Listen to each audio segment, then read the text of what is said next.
সুপ্রিয় দর্শক সবাইকে স্বাগত জানাচ্ছি প্ল্যানেটারি হেলথ একাডেমি আর সুরক্ষায় প্রতিদিন অনুষ্ঠানে। আপনাদের সঙ্গে রয়েছি আমি ডাক্তার অমিত হাসান।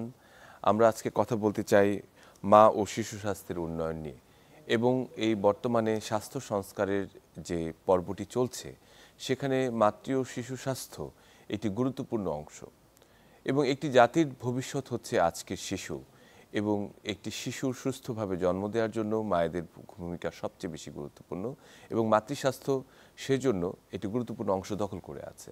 কিন্তু সমগ্র বাংলাদেশের চিত্রটি যদি আমরা দেখি তাহলে এই উন্নয়নের ধারায় আমরা কতটুকু এগোতে পেরেছি। কিন্তু এই সংস্কারের সময়ে এই মাতৃ ও শিশু স্বাস্থ্যকে একটি মূল কাঠামোতে আমরা মনে হয় যে লিপিবদ্ধ করার এটি সবচেয়ে গুরুত্বপূর্ণ সময় এবং এই প্রসঙ্গে আজকে আমরা এই উন্নয়ন নিয়ে কথা বলতে চাই ডক্টর শাফি ভুঁইয়ার সঙ্গে, যিনি সহযোগী অধ্যাপক school of public health, university of Memphis, Tennessee, যুক্তরাষ্ট্র এবং faculty Dalla Lana school of public health, university of Toronto, Canada. Doctor Shafi Bhuiyan, আপনাকে স্বাগত আমাদের অনুষ্ঠানে। ধন্যবাদ আপনাকে আমাকে আজকে এই অনুষ্ঠানে আমন্ত্রণ জানানোর জন্য। ধন্যবাদ, শুভেচ্ছা শ্রোতা দর্শকদের। জি অবশ্যই। এবং আপনি এই মুহূর্তে আমরা জানি যে এই বিষয়টির জন্য সবচেয়ে একজন গুরুত্বপূর্ণ একজন, আমি বলবো যে পর্যবেক্ষক এবং বক্তা। তো মা ও শিশু স্বাস্থ্য নিয়ে দীর্ঘ সময় আপনি কাজ করেছেন দেশে এবং দেশের বাইরে। আমরা আসলে শুরুতেই জানতে চাই যে বর্তমানে বাংলাদেশ বিশ্বের বৈশ্বিক প্রেক্ষাপটে বাংলাদেশের মা ও শিশু স্বাস্থ্যের অবস্থানটি আসলে কি, উন্নয়নটি আসলে কেন প্রয়োজন? ধন্যবাদ। আবারও আমি বলতে চাচ্ছি যে এটা অত্যন্ত গুরুত্বপূর্ণ বিষয় যে একটা জাতির জন্য যে তরুণ প্রজন্ম যে আমরা বলি অত্যন্ত গুরুত্বপূর্ণ এই প্রেক্ষাপটে, সেরকমই একটা মা এবং সুস্থ শিশু খুবই গুরুত্বপূর্ণ একটা জাতিকে এগিয়ে নেওয়ার জন্য। কিন্তু এই যাবৎ প্রায় স্বাধীনতা যুদ্ধের প্রায় 53 বছর 54 বছরের পদার্পণ, আমাদের উন্নতি অনেক হয়েছে। আমি বলবো, আমি পজিটিভই বলতে চাই, কিন্তু তবু আরও অনেক উন্নতির স্থান রয়েছে। সেটার মধ্যে মাতৃ শিশু স্বাস্থ্য, যেটা প্রাইমারি হেলথ কেয়ারের উপর বিরাট একটা প্রচ্ছন্ন এবং পরোক্ষ ভূমিকা রাখছেন বা রাখে, সেই সুবাদে আমাদের যে উন্নয়ন আকাঙ্ক্ষা সেটা এখনও বাস্তবায়ন হয় নাই। যেহেতু বর্তমান পরিবর্তিত পরিস্থিতিতে আমাদের সুযোগ এসছে, যেভাবে আমি চিন্তা করব একটা দ্বিতীয় বিশ্বযুদ্ধের পর জাপানের একটা সুযোগ এসেছিল তাদের মাতৃস্বাস্থ্যের উন্নয়নে এবং তারা সেটা সুযোগটা নিয়েছে। আমি মনে করব এই আমাদের বাংলাদেশের জন্য, এই নতুন বাংলাদেশের জন্য আমাদের এই সুযোগটা এখনই কাজে লাগানোর প্রয়োজন। এবং আমরা যদি সংস্কারের মধ্যে এই মা ও শিশু স্বাস্থ্য তথা প্রাইমারি কেয়ারকে আমরা সংযুক্ত করতে পারি এবং এটা যদি একটা ধারাবাহিকভাবে আমরা যদি এটাকে এগিয়ে নিতে চাই, তবে আসলে এখনই উপযুক্ত সময়। একেবারে যথার্থ বলেছেন। আমরা যদি একটু জানতে চাই যে এই যে সংস্কারের জায়গাটিতে যদি আমরা মূল যে কথাটি বলতে চাই, মাতৃ ও শিশু স্বাস্থ্যকে যুক্ত করার যে জায়গাটি, সেখানে অ্যাক্সেস টু কেয়ার, মানে এই সুযোগটি সবার জন্য সমানভাবে ইকুয়ালি এবং ইকুইটি মেনটেন করে সবার জন্য প্রযোজ্য করার জন্য আসলে প্রধান বাধাগুলো কোথায়? আমরা যদি বলে থাকি challenges for access to care. ধন্যবাদ। আমরা জানি যে আমরা যারা পাবলিক হেলথে পড়াশোনা করি বা আমরা যারা কাজ করি, আমরা জানি বাংলাদেশ শুধু নয়, পৃথিবীর বিভিন্ন দেশে আমরা বলি 3D মডেল কাজ করে। অর্থাৎ 3D হচ্ছে ডিলে ট্রান্সপোর্টেশন, তার যাতায়াতে বিলম্ব, ডিলে ডিসিশন মেকিং, তারা সিদ্ধান্ত নিতে পারে না, এবং ডিলে সিকিং কেয়ার, তারা সেবাও পায় দেরি করে, যার জন্য তাদের অ্যাক্সেসিবিলিটিটা হেলথ সিস্টেমে হয়ে ওঠে না। এটা আমাদের যদি ঠিক করতে হয়, আমাদের এই 3টা পয়েন্টে আসতে হবে। মনে করুন একটি হাসপাতাল বা স্বাস্থ্যসেবা কেন্দ্র একটা মা বা তার পরিবার থেকে অনেক দূরে অবস্থান হলে এটা কিন্তু ঠিক হয় না। আমরা অনেক সময় পলিটিক্যালি এই জায়গাগুলো নির্ধারণ করে থাকি, যেটা সঠিক নয়।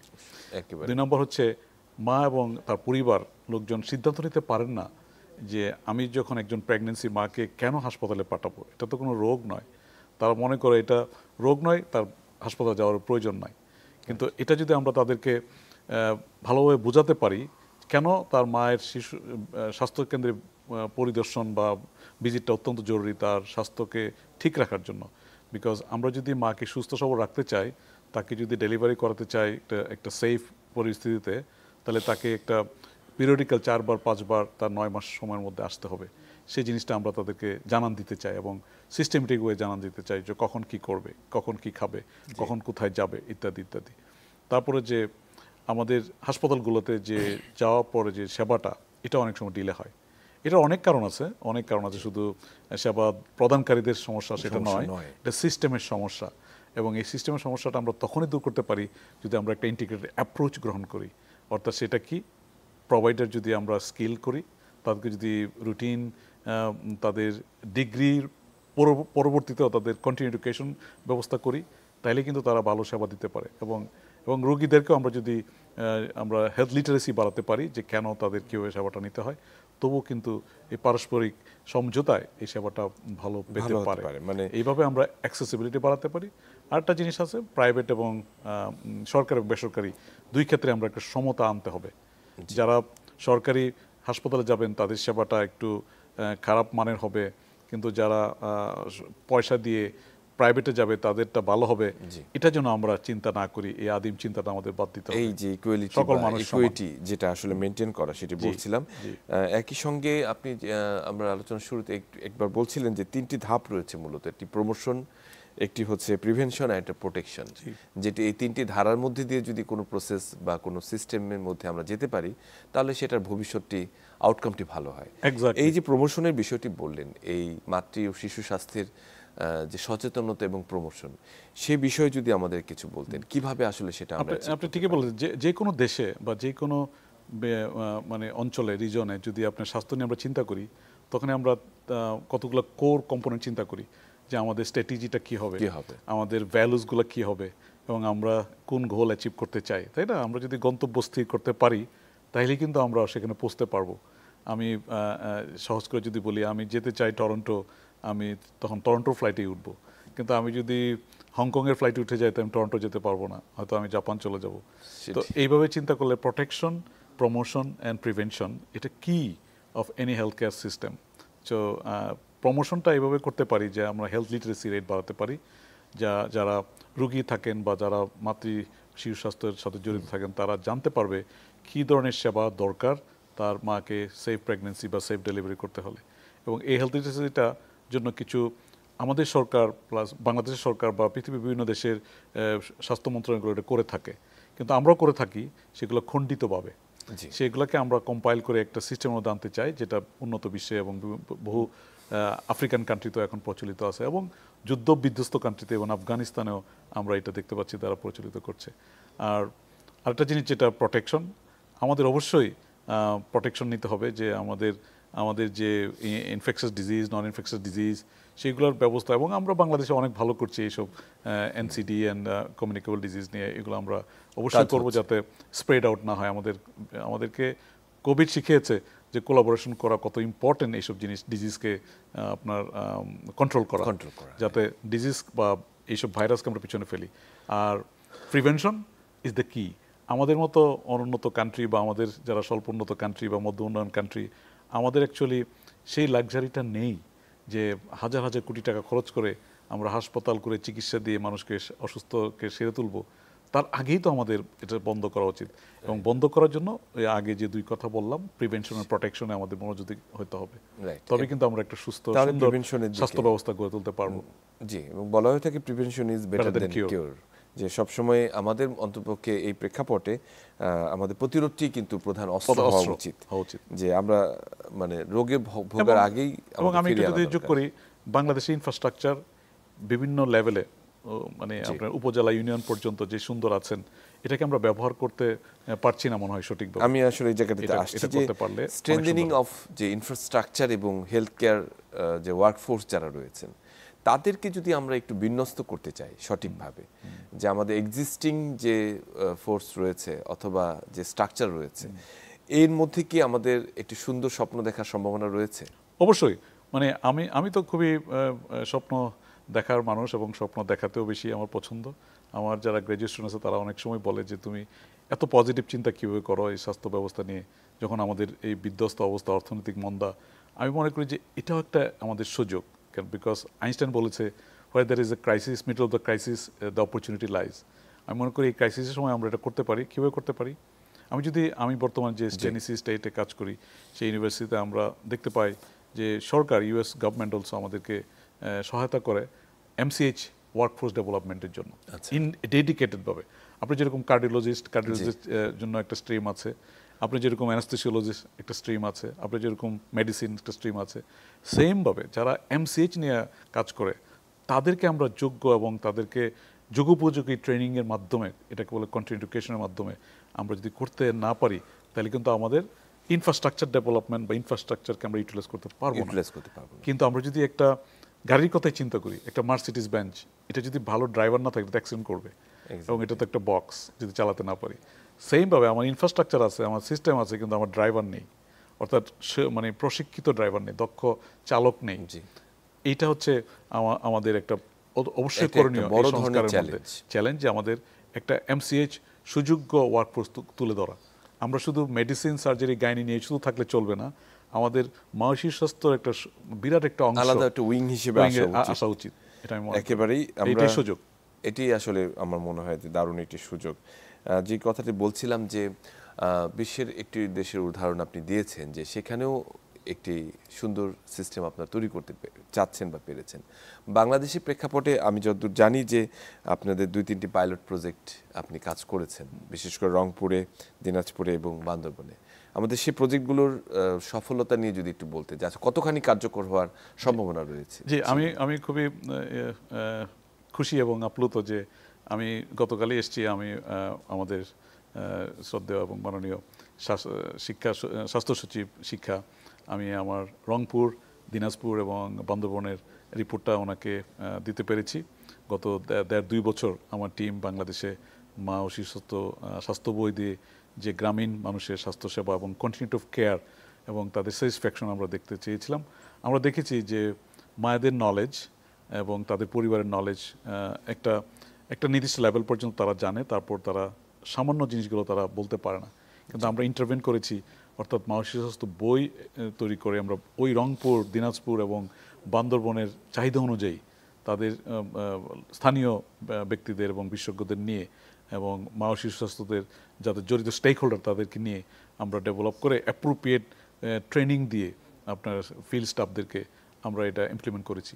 এই গবেষণায় প্রায় 498 জন মা আমাদের সাথে যুক্ত হয়েছিল, এবং 1 বছর পর যারা বাচ্চা, যাদের 1 মাস অথবা 6 সপ্তাহ হয়েছে, তাদেরকে টিকা দেওয়ার সময় আমরা পোস্ট টেস্ট করেছি, যে প্রি টেস্ট তো প্রথম করেছি, আমরা দেখেছি প্রায় 95% মায়েরা এই ব্যবস্থাটা খুবই হ্যাপি, এবং তারা খুবই এটা চায় যে আমাদের সরকার, আমাদের সিস্টেম যেন এটা থাকুক।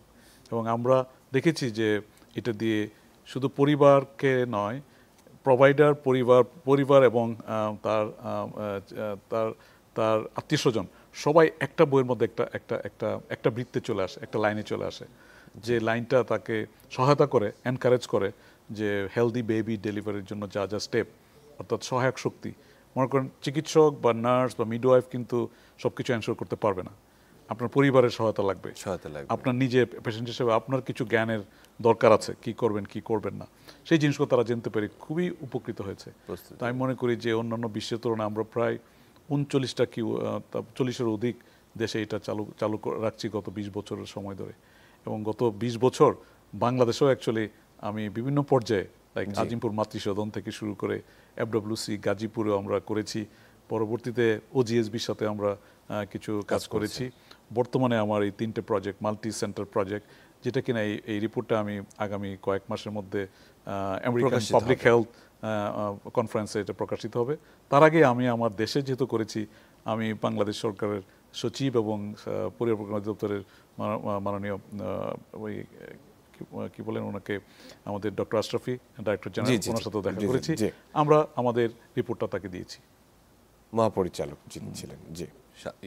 তা আমরা আসলে এই বিষয়টি নিয়ে একটু জানতে চাই, যে আসলে এই যে 3টি প্রজেক্টের বিষয়ে যে জায়গায় কাজ করেছেন, সেখানে নিশ্চয়ই একটি গাইডলাইন বা কিছু বুকস বা লিফলেটের ব্যাপার ছিল, যেটাকে সবাইকে একই ছাতার নিচে নিয়ে আসতে পেরেছে এবং সেবাটিকে সমন্বিত করতে পেরেছে। তো সেই ধরনের একটি যে গাইডলাইন যেটি রয়েছে, সেটির মানে ডিসেন্ট্রালাইজেশন বা সবার মধ্যে ছড়িয়ে দেওয়ার চিন্তা ভাবনাটি কতখানি আপনার মধ্যে? এটা আমি বলবো যে কোনো দেশের আপনি যে চিন্তা করেন, আমি শুধু বাংলাদেশ না, বাংলাদেশ হচ্ছে একটা এনজিওনাইজ কান্ট্রি, মানে এখানে হাজার হাজার এনজিও কাজ করতেছেন এবং তারা ভালোই করতেছেন, কিন্তু তারপর একটা সিস্টেম বিল্ডিং, সাস্টেনেবিলিটির জন্য সরকার হচ্ছে প্রধান প্লেয়ার, মেইন প্লেয়ার। এখন যদি সরকারি পর্যায়ে থেকে এটা উদ্যোগ না নেওয়া হয়, আমরা মনে করেন যে একাডেমিক, আমরা মনে করেন এনজিওর সাথে কাজ করেছি, আমরা উন্নয়ন পার্টনার সাথে কাজ করেছি, আমরা আমাদের ছাত্রদেরকে পড়িয়েছি, আমরা তাদেরকে ফিল্ড এক্সপিরিয়েন্স, আমরা বলি যে ইমপ্লিমেন্টেশন সায়েন্স রিসার্চ আমরা করতেছি, আমাদের এই পর্যন্তই। আমরা তখন সরকারকে দিচ্ছি, সরকার এটাকে এক্সপান্ড করবে পলিসি মেকিং, বিকজ সরকারের অনেক লিমিটেশন থাকে, তাদের উন্নয়নের জন্য বা গবেষণার জন্য অনেক বরাদ্দ থাকে না, বা আমাদের দেশের এখনও সেরকম প্রাতিষ্ঠানিক সিস্টেম তো গড়ে ওঠে নাই যে আমরা খুব দ্রুত একটা জিনিস বের করে এটা মার্কেটে ছেড়ে দিব। এটা অনেক লেন্দি প্রসেস, যার ফলে আমরা যেহেতু এটা করেছি গত 20 বছরের প্রচেষ্টায়, এখন সরকারের উচিত এটাকে ওনারশিপ নেওয়া এবং মানুষের দোরগোড়ায় পৌঁছে দেওয়া, ইমপ্লিমেন্ট করা, এবং এটাতে ট্রিমেন্ডাস একটা মানে সেবা এবং এটার ইম্প্যাক্ট পাওয়া যাবে বলে আমরা আশা করি। আচ্ছা, কি গাইডলাইন রয়েছে সেখানে যেটি আসলে এই মাতৃ এবং শিশু স্বাস্থ্যের উন্নয়নে সহায়ক হচ্ছে? এটা বলতে পারেন এটা এটা সিরিজ অফ অ্যাক্টিভিটিস। মানে একটা মা যখন, আমাদের লাইক স্টোরির মতো, গল্পের মতো যদি বলি, একটা মা যখন তার প্রেগনেন্সি ধরা পড়লো, তখন থেকেই সে বাচ্চা মানে 5 বছর পর্যন্ত, 6 বছর পর্যন্ত কোনো কোনো দেশে কি করবে সমস্ত ইনস্ট্রাকশনগুলো আছে। এক্সাম্পল, একটা স্বামীর করণীয় কি সেটাও ওখানে লেখা আছে। এবং একটা বার্থ প্ল্যানিং, আপনি মনে করেন যে আমরা বাড়ি বানাতে চাই, গাড়ি কিনতে চাই, আমাদের একটা প্ল্যান থাকে। আমি একটা বাচ্চা নিব, আমার প্ল্যান থাকবে না, এটা হতে পারে না। আমার গাড়ি বাড়ির একটা দলিল থাকে, আমার পাসপোর্ট থাকে, কিন্তু একটা মানুষের যে একটা বাচ্চা জন্ম দিচ্ছেন সেটার একটা দলিল থাকবে না, একটা রেকর্ড থাকবে না, এটা আসলে আমি মানতে পারি না। এবং অনেকেই এটা একমত যে এটা আসলে অবশ্যই দরকার, সেই জিনিসটা এখানে থাকে। আমরা বলতে চাই সরকার যেসব লিফলেট, প্যাম্পলেট, যেসব সার্কুলার, যেসব হেলথ প্রমোশন টুল দেয়, সেগুলো আমরা ইনকর্পোরেট করতে চাই, একসাথে করতে চাই। বিকজ আমাদের খণ্ডিত সাকসেস স্টোরিজ আছে, সেগুলোকে আমি একটা পূর্ণাঙ্গ সাকসেস স্টোরি করতে চাই। এবং আপনার ডেলিভারিটা করাবেন, সেই জন্য কি প্রিপারেশন লাগবে, আপনি সিজারিয়ান সেকশন করবেন, সেই জন্য কি ধরনের লাগবে, এবং তার নোট থাকবে। এবং এখন জানেন যে স্কুল কলেজে ভর্তি হতে হলে বাচ্চাদের ভ্যাকসিন রেকর্ড লাগে, সেটা অনেক সময় হারিয়ে যায়, এটা প্রায় হারিয়ে যায়, এটা ওখানে থাকবে। আমাদের বার্থ সার্টিফিকেট, সেটা ওখানে থাকবে ডুপ্লিকেট কপি হিসাবে। এবং আমাদের সমস্ত বাচ্চাদের, লাইক মনে করেন যে যারা স্পেশাল নিডস আছে, সেই তথ্যগুলো ওখানে থাকবে। এটা না বলা তথ্য, তার মানে এটা একটা টোটাল পরিপূর্ণ একটি গাইডলাইন যে তাকে করবে, এবং এটা আমরা আপগ্রেড করতে পারি সময় সময়, এবং জাতি এবং তার সোসাইটির প্রয়োজনে। আমরা এই প্রসঙ্গ নিয়ে আরো একটু আলোচনা আসতে চাই, তবে তার আগে একটা ছোট্ট বিরতি নিব। সুপ্রিয় দর্শক, আমরা কথা বলছিলাম মাতৃ ও শিশু স্বাস্থ্যের উন্নয়নে সংস্কার কতখানি প্রয়োজনীয়। এই মুহূর্তে সঙ্গেই থাকুন, ফিরে আসছি একটু পরে।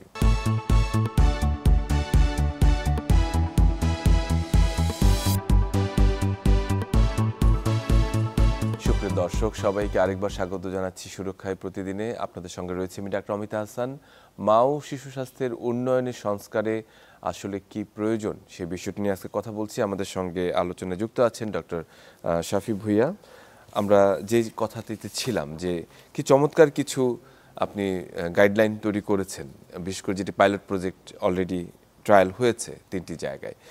সেখানে কি শুধুমাত্র কিছু রেকর্ডের বিষয়টি রয়েছে, নাকি তার খাদ্য, তার যে জরুরি কিছু রেড ফ্ল্যাগ কিছু সাইন রয়েছে, বাচ্চাটি কোন কোন জায়গায় অসুস্থ হলে তাকে নিয়ে যেতে হবে, মায়ের কিছু যে গর্ভকালীন যে সমস্যাগুলো রয়েছে সেগুলোর কিছু বিষয়ে কিছু গাইডলাইন রয়েছে কিনা? জি, এটা যেহেতু সময় স্বল্পতার জন্য আমি অল্প কয়েকটা উল্লেখ করেছেন, আপনি যথার্থই বলেছেন। এই বইটাতে অবশ্যই মা এবং শিশুর ফুড অ্যান্ড নিউট্রিশনের কথা বলা আছে, এবং এটা অত্যন্ত জরুরি। একটা মা যদি তার হেলদি ফুড না খেতে পারে, তাহলে কিন্তু সে একটা হেলদি বেবি বা তার বেবির নিডটা সে ফুলফিল করতে পারবে না।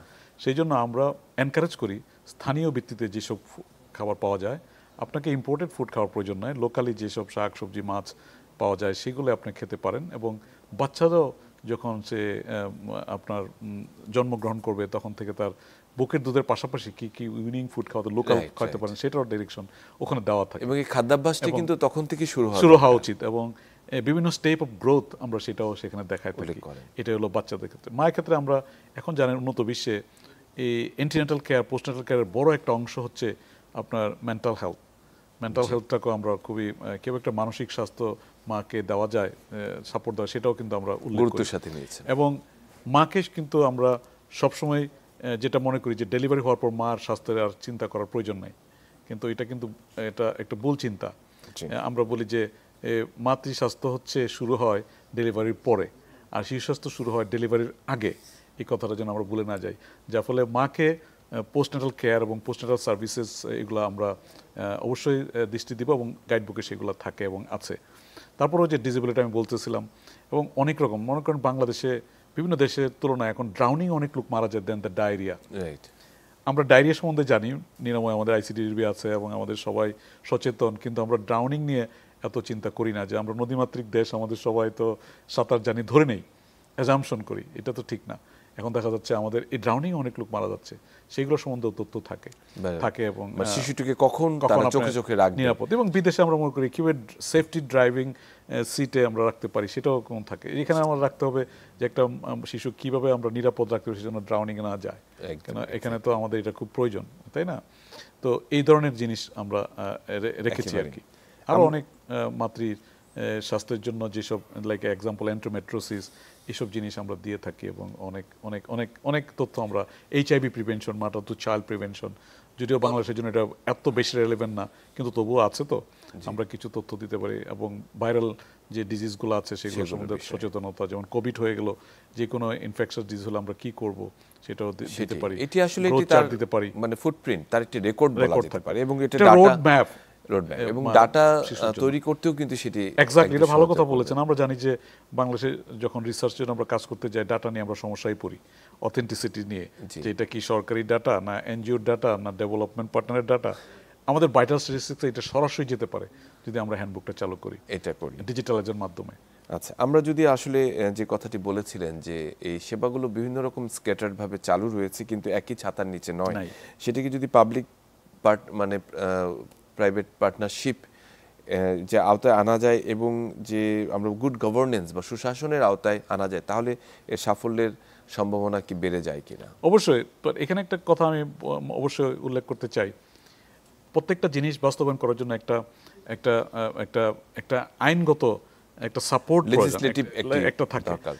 আমাদের দেশে এই ধরনের কতটুক আছে আমার ঠিক পরিষ্কার ধারণা নাই, তবে আমি যেটা গবেষণা করে দেখি, জাপান এবং উন্নত বিশ্বে তাদের কিন্তু মা ও শিশু স্বাস্থ্যের জন্য একটা আইন থাকে, সুরক্ষা আইন, যে এটা আমরা করতে পারি। 2025 মা ও শিশু স্বাস্থ্য রক্ষা আইনের মাধ্যমে এনশিওর করা হবে সরকারি বেসরকারি সবার মাদের সেবায় এক হবে, এবং এই সেবা এনশিওর করার জন্য তাকে একটি ম্যাটারনাল হ্যান্ডবুক দেওয়া হবে। সেই হ্যান্ডবুকটা হবে তার একটা কি আইডেন্টিটি, যে সে এটা দেখে তার যদি ফাইন্যান্সিয়াল ক্রাইসিস থাকে, আমি জানি সরকার বিভিন্নভাবে মাতৃত্বের জন্য ইনসেন্টিভ ভাতা দিয়ে থাকে, সেগুলো অনেক সময় দালালদের খপ্পরে বা বিভিন্ন অপপ্রয়োগ হয়ে থাকে। কিন্তু একটা মা যদি হ্যান্ডবুক থাকে, আইনের মাধ্যমে এটা নির্ধারিত, একটা মা যখন তার প্রেগনেন্সি এনশিওর হবে, এই যে লোকাল হাসপাতাল সেটা বা লোকাল গভর্নমেন্ট, সে একটা হ্যান্ডবুক দিবে একটা ইউনিক নাম্বারের মাধ্যমে, সে তখন তার যে হেলথ ইন্স্যুরেন্সের মতো কাজ হবে এই বইটাও, যারই এই বইটা থাকবে সে তার সেবাটা পাবে, অর্থাৎ রেশন পাবে, অর্থাৎ সেবাটা পাবে, যদি কোনো ক্যাশ ইনসেন্টিভ থাকে সেটাও পাবে। কাজে এটা আইন ছাড়া কিন্তু সম্ভব নয়। এই মুহূর্তে একটা আইনের মাধ্যমেই কিন্তু মা ও শিশু স্বাস্থ্য তথ্য বইয়ের সুরক্ষা আইনের মাধ্যমে কিন্তু, অধ্যাদেশের মাধ্যমে কিন্তু, এসআরও জারির মাধ্যমে কিন্তু করা সম্ভব। তখনই কিন্তু প্রাইভেট এবং পার্টনারশিপটা স্ট্রেনদেন হবে একটা আইনের মাধ্যমে, এবং গভর্নেন্সটাও নির্ধারিত থাকবে, কে কি করবে, কার কি রোল, যার ফলে মা এবং তার পরিবার উপকৃত হবে। আমাদের মেন উদ্দেশ্য তো সেটাই। আমরা যদি প্রাথমিকভাবে শুনি তাহলে মনে হচ্ছে যে এটা বিশাল একটি কর্মযোগ্য এবং সেখানে অনেক হেলথ মানে ইকোনমিক্সের বিষয় রয়েছে, মানে ফিনান্সিয়াল একটা বার্ডেন রয়েছে, কিন্তু আলটিমেটলি কি সেটি আসলে হেলথ বার্ডেন হচ্ছে, নাকি ভবিষ্যতের জন্য সেটি আমাদের ইকোনমিক্সে আরো বেশি সংরক্ষণ করছেন? আমি এক কথায় বলবো, এটা আমরা অনেক কস্ট ইফেক্টিভ ইন্টারভেনশন এটা, এবং এটা করলে বর্তমান যে বাজেট, সে স্বাস্থ্য মা স্বাস্থ্য শিশু স্বাস্থ্যের জন্য, সে বাজেট থেকে আরও কম পয়সার মাধ্যমে আমরা এটা করতে পারি। শুধু এটা ফাইন্যান্সিয়াল রিএলোকেশন করতে হবে, এবং এটা কি ইন্টারভেনশনের মাধ্যমে করবেন সেটা হচ্ছে প্রশ্ন। এখন আমি যদি ম্যাটারনাল হ্যান্ডবুক বা প্রমোশনের মাধ্যমে যদি মা এবং পরিবারকে সচেতন করি, তারা যদি 5 বার বা 4 বার ইন্টারনেট কেয়ারে যায়, তাদের কমপ্লিকেশন যদি আমরা প্রিভেন্ট করতে পারি।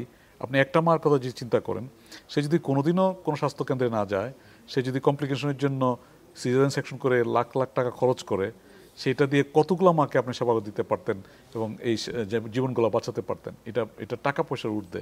কাজে আমি মনে করি যে প্রিভেন্টিভ কেয়ারের জন্য মা ও শিশু স্বাস্থ্য সুরক্ষা আইন মাধ্যমে এই ধরনের প্রিভেন্টিভ এবং প্রমোশনাল অ্যাক্টিভিটি চালিয়ে গেলে আপনার এই ধরনের কমপ্লিকেশনের জন্য, সিজারিয়ান সেকশনের জন্য বা অন্যরকম কমপ্লিকেশনের জন্য যে পয়সা খরচ হবে সেটার অনেকাংশে আপনি সাশ্রয় করতে পারবেন। অর্থাৎ এটা অত্যন্ত একটা লো কস্ট ইন্টারভেনশন এবং এত অল্প মানে টাকায়। সে মনে করেন আমাদের সিস্টেমে 4টা বা 5টা কার্ড থাকে, এই কার্ডগুলো আপনার $2, $3, $5 মাধ্যমে আমরা এটা ছাপিয়ে আনি, এবং এটা নট ডোনেশন, লোন মানি যদি হয়ে থাকে।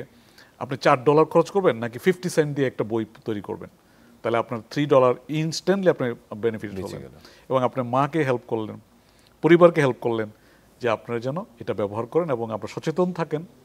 বিকজ আমরা বলে থাকি women's health in women's hand, এটা যদি আমরা তাকে বোঝাতে পারি তো ওনারশিপটা, তখন কিন্তু সে টেক কেয়ার করবে। একদম। এখন ডাক্তারের উপর ডিপেন্ড করে, নার্সের উপর ডিপেন্ড করে যদি বসে থাকে তাহলে তো তার কমপ্লিকেশন হলে এটার অনেক কষ্ট। এবং এই সচেতনতা তৈরি করা যে সে যখনই একটা প্রেগনেন্ট হবে তার একটি ধারাবাহিক একটি প্রক্রিয়া শুরু হবে, একটা অবজারভেশনাল একটা প্রক্রিয়া শুরু হবে। আমরা জানি যে সাস্টেনেবল ডেভেলপমেন্টাল গোল বা এসডিজির একটি গুরুত্বপূর্ণ অংশ হচ্ছে ম্যাটারনাল এবং চাইল্ড হেলথ এবং প্রাইমারি হেলথ কেয়ার, যেটা ইউনিভার্সাল হেলথ কেয়ার কভারেজ আমরা বলছি। সেক্ষেত্রে এই জায়গাটি আসলে কতখানি আমাদের মানে এসডিজির চাহিদা পূরণ করবে বলে মনে করেন? আমার মনে করি যে আমাদের সময় কিন্তু দ্রুত ফুরিয়ে যাচ্ছে। এসডিজি গোল 2030 এখন কোভিডের কারণে অ্যাকচুয়ালি আমরা 4 বছর পিছিয়ে গেছি। অ্যাকচুয়ালি আমাদের 4 বছর কিন্তু সময় খেয়ে ফেলছেন কোভিড। কাজে আমাদের অ্যাক্সেলারেটেড এফোর্ট খুব দরকার, আমাদের ডিসিশন মেকিংগুলো খুব কুইক হওয়া দরকার।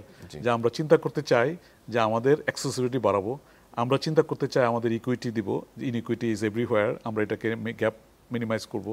আমরা চিন্তা করতে চাই খুব দ্রুত যে আমরা এই প্রিভেন্টিভ ইন্টারভেনশনের মাধ্যমে মানুষকে প্রমোট করব এবং মানুষকে প্রটেক্ট করব, এবং যার ফলে আমরা আমাদের জনস্বাস্থ্যে যারা জড়িত আছেন তাদেরকে ট্রেন করব, যার ফলে এই সেবাগুলা খুবই সুরক্ষিত হবে এবং খুবই এনশিওর্ড হবে, এবং আমরা এনশিওর করব কন্টিনিউম অফ কেয়ার, যার ফলে মা এবং শিশু এবং তার পরিবার আপনার ওয়েলবিং ভালো থাকবে এবং তারা একটা উন্নত জাতিতে যে অর্থনৈতিক কন্ট্রিবিউশন সেটা করতে পারবে। কাজে আমাদের সময় কিন্তু দ্রুত ফুরিয়ে যাচ্ছে।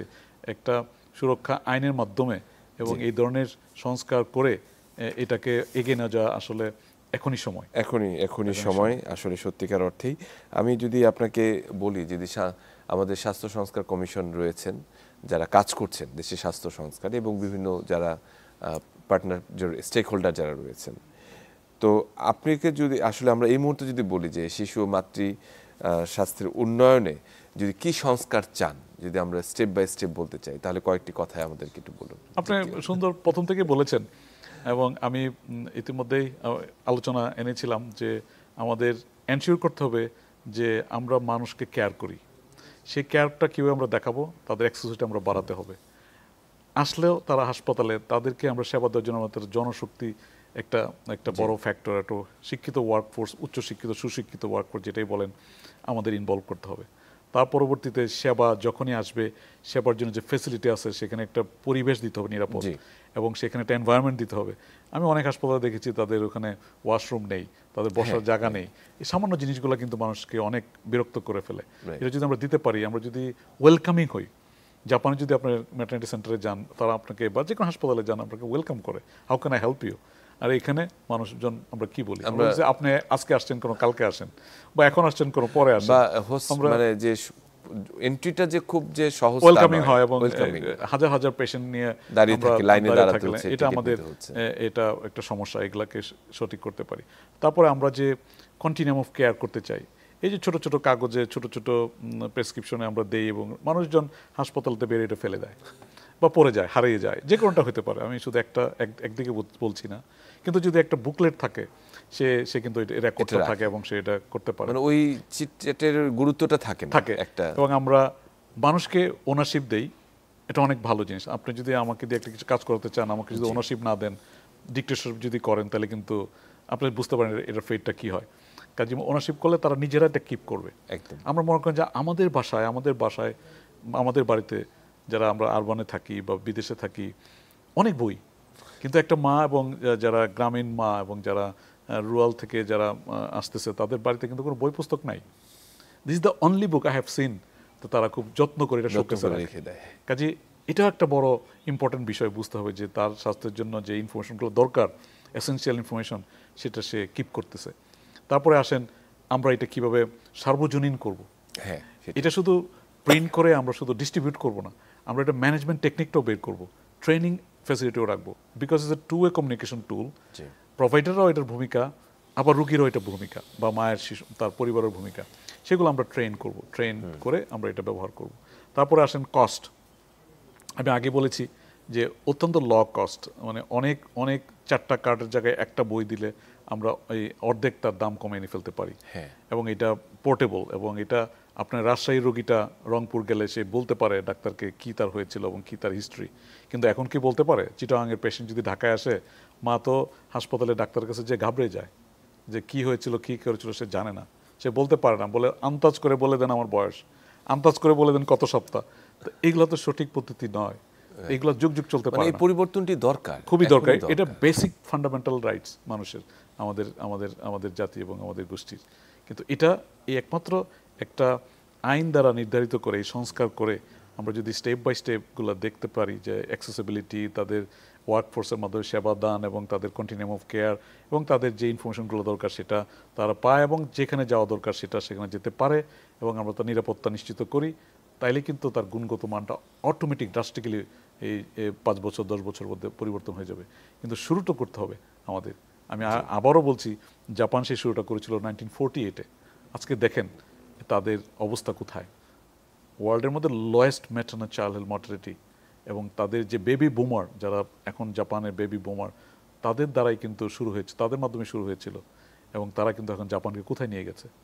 কাজে এখনও যদি আমরা শুরু করি, 50 বছর পরে আমাদের জাতি জাপান থেকে অনেক এগিয়ে যাবে, বিকজ আমরা অলরেডি জানি কি করতে হবে কি করতে হবে না। এই ক্ষেত্রে কিছু সাফল্য রয়েছে, আমাদের অনেক স্টোরি আছে, এই সাফল্যের সাথে আমরা এটা অ্যাড করতে পারি, এটাকে আমরা যুক্ত করতে এবং পারি। আমাদের অনেক ভালো ভালো প্রোভাইডার রয়েছেন, অনেক সুশিক্ষিত এবং উচ্চশিক্ষিত, তাদেরকে আমরা ইউজ করতে পারি এই ব্যাপারে, এবং সমন্বিত প্রয়াসের মাধ্যমে সম্ভব। আরেকটি বিষয় আসলে গুরুত্বপূর্ণ রয়ে যায়, যে দারিদ্রতা, বিশেষ করে যারা একেবারেই প্রান্তিক জনগোষ্ঠীর যারা রয়েছেন, অনেকে দেখা যাচ্ছে যে তাদের দিন কি খাবেন, দিন আনতে দিন ফুরোয় অবস্থা, যে তারা তখন যে স্বাস্থ্যের কথা যখন চিন্তা করে, তখন তাদের কাছে সেটি খুব দুরূহিত মনে হয়, তারা আশাহত হয়।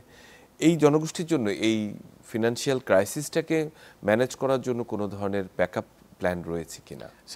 আমি আবারও যাই, যেহেতু এই টুলটা যাদের থাকবে, ইট মিনস তাদের কিছু অতিরিক্ত সেবা সাহায্য দরকার। সেটা শুধু চিকিৎসা সংক্রান্ত নয়, সেটা আপনার এই যে ফুড, নিউট্রিশন এবং শেল্টার, মানে সবকিছু মিলে যখনই তার কাছে এটা থাকবে, সরকারের বিভিন্ন যন্ত্র আছে, বিভিন্ন মেকানিজম আছেন, এনারা অবশ্যই সঠিক ডিসিশনটা নিতে পারে। আমার কাছে কোনো ম্যাজিক সলিউশন নাই, কিন্তু এটা সমন্বিত উদ্যোগে এইটা হইতে পারে একটা বাহন, এটা হইতে পারে একটা মাধ্যম, যে এটা হতে পারে একটা পলিসি বা ইন্স্যুরেন্স হতে পারে, যে এইটা যার থাকবে, সে যদি তার ইনকাম যদি লেভেল কম থাকে, সে এই সেবা সুবিধাগুলো পাবে। এবং সরকার দিয়ে যাচ্ছে বিভিন্ন নামে, বিভিন্ন প্রকল্পের মাধ্যমে, এটাকে আমরা একটা মানে প্ল্যাটফর্মে নিয়ে আসতে পারি, তাইলে কিন্তু আমাদের সম্ভব, নাথিং ইম্পসিবল। জি, অসংখ্য ধন্যবাদ ডক্টর শাফি ভুঁইয়া। বিশেষ করে এই সময়ে মা ও শিশু স্বাস্থ্যের উন্নয়নের ক্ষেত্রে যেসব তথ্যগুলো আপনি দিয়েছেন, সেটি নিশ্চয়ই সংস্কারের ক্ষেত্রে সহায়ক ভূমিকা পালন করবে। ভবিষ্যতে আপনার সাথে আবারও যুক্ত হওয়ার আশা রাখি। ধন্যবাদ আপনাকে, ধন্যবাদ দর্শক শ্রোতাদেরকে আমাদের কথা শোনার জন্য, যারা শুনছেন এবং যারা ভবিষ্যতে শুনবেন। জি, সবাই ভালো থাকবেন। জি, সুপ্রিয় দর্শক, আমরা আজকে মা ও শিশু স্বাস্থ্যের সংস্কার আসলে উন্নয়নে কি কি করা যায় সে বিষয়ে আমাদের একজন বিশেষজ্ঞ অভিমত আমরা শুনলাম, এবং বর্তমানে বাংলাদেশের এই সংস্কারের এই পর্যায়ে এই তথ্যগুলো নিশ্চয়ই মাতৃ ও শিশু স্বাস্থ্যের উন্নয়নে আরও বেশি গুরুত্ব বহন করবে এবং সহায়ক ভূমিকা পালন করবে। আমরা চাই এটি সুস্থ জাতি এবং সুস্থ মা, যারা ভবিষ্যতে আমাদের জন্য একটি চমৎকার বাংলাদেশ বিনির্মাণে সহায়ক ভূমিকা পালন করবে। সবাইকে শুভেচ্ছা এবং ভালো থাকবেন।